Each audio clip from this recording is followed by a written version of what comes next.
At first, I just got the pleasure of giving back. Before MAB, I hadn't done much volunteer work. I was busy building a life and a career and having a family.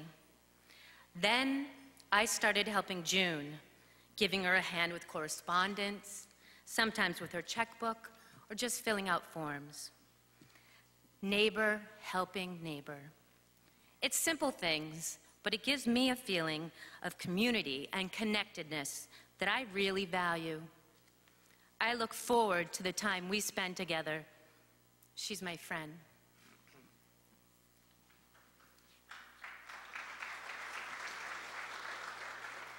I had vision problems myself and thought, Jesus, I've gone through all that and I'm lucky to have gotten my sight back. Imagine what would have happened if I hadn't. So I started working with this fellow, Ralph, and I can see I've had a real impact on his life. The little things I do allow him to be in charge of his own life.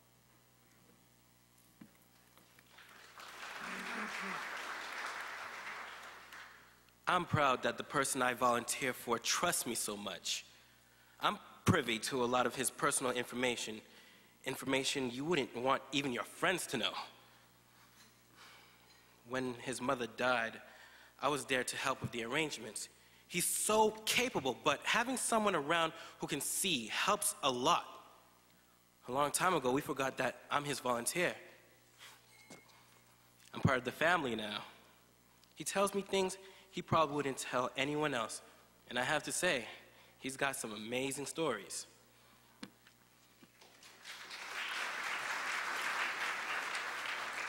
My name is June Donahue, and I was diagnosed with diabetes at 10. I'm 55 years old now, and I didn't have any problems with my diabetes as a child. I lived a very normal life. Everything was under control. But after graduating from college and getting married, I began to have trouble with my eyes. They gave me laser treatments to try to stop the blood vessels from bursting. After 5 treatments, the doctor went out to the lobby and told my husband, "There's nothing more we can do." I was 24 years old and suddenly totally blind. My name is Ralph Wyatt, and I'm 65 years old. I was born right here in Boston and grew up in this city.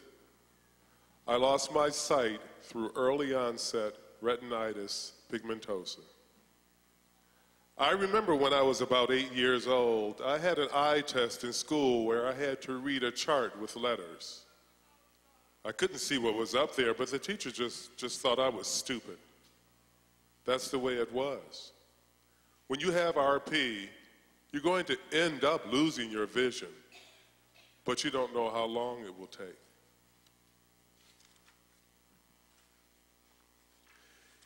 Each day you hope it'll take longer, but every day you see less. My name is Millie Levin. I'm 95, but I like to keep busy. I was born in Brooklyn. I still don't know how I lost my sight. After my husband died, I was the head of a mental health center in White Plains. I always wore glasses, but I was having more trouble, difficulty seeing. I didn't tell anyone at work. I had a big office with a chandelier in the middle, and I added all these lamps. No one mentioned anything, and I didn't explain. I was the boss. But finally, I went to the ophthalmologist, and he told me that I had cataracts and we should get rid of them. So I got rid of one, and when it healed, things didn't look any different. And he said, "When we do the other, you'll notice." The night before the surgery, for the second cataract, I went to bed reading. I always went to bed with a book. I couldn't fall asleep otherwise. Well, I woke up the next day, I had the surgery, and I never read again. My name is Charlene Carter, and do I really have to say how old I am? I grew up in a little village of 60 people in Vermont. When I was born, I had quite a bit of vision, but I lost most of it before I was old enough to remember. I could still see a little out of my left eye, light and shadows, but for me, it was enough.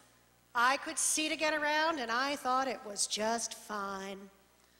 When I was 46, my eye ruptured right during the blizzard of '78. Now, I'm completely blind. I'm Bill Rader, and I'm 73 years old. After college, I was looking for adventure and took a job doing seismological testing in the Arctic. Our camp was on a huge piece of glacial ice. My job was to go out and drill a hole through the ice and drop a bundle of TNT on a lead wire down to the bottom and detonate it. Well, this one day, I was standing over the hole with a stick of TNT in my right hand. It was 10 degrees below zero, and my workmate was about 40 yards away, where, you know what a weasel is? He was on a weasel. It's like an old World War II Army Jeep on tracks instead of wheels. So, I had tied the detonator wires around the dynamite and spliced the detonator wires to the lead wire, going back to the weasel, when suddenly it went poof. I thought, what the heck was that? That was my first thought. What the, well, I may have used a stronger word.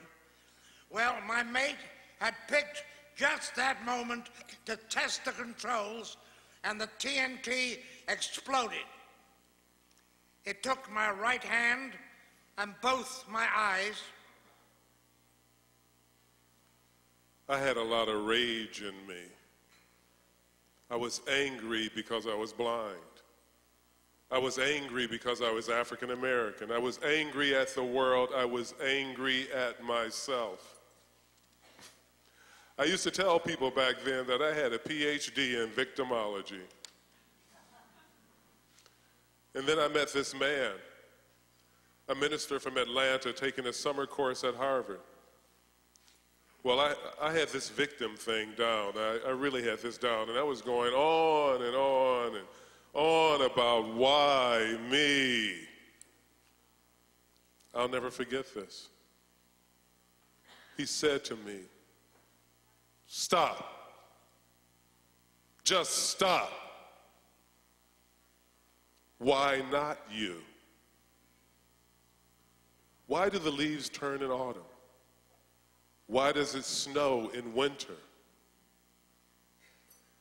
He looked at me and he said,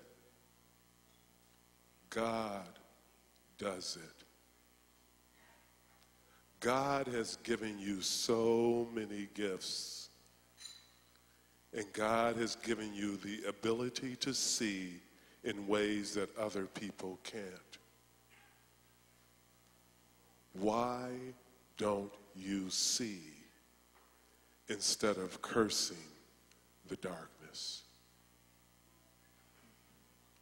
And that was the beginning of my acceptance of my blindness. It wasn't overnight, but it was a beginning.